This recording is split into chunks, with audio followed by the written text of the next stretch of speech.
Привет на канале Мусалим. Honda CR-V у нас в работе. Жидкие подкрылки делаем данному автомобилю. Вот у нас уже арка обработана.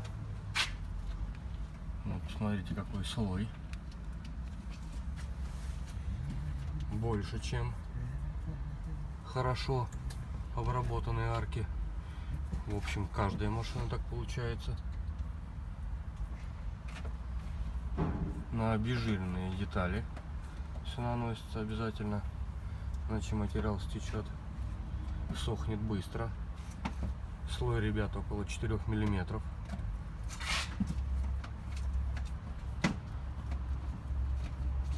Как шумопоглотитель, так и от антикоррозии работает.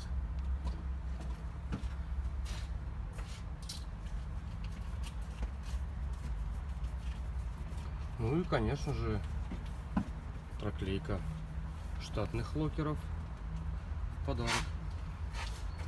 Вот такой вот слой получается на пластиковый или войлочный подкрылок, неважно. Наклеиваем дополнительно. Улучшаем еще эффект. Все собираем. Подписывайтесь на наш канал. Всем пока.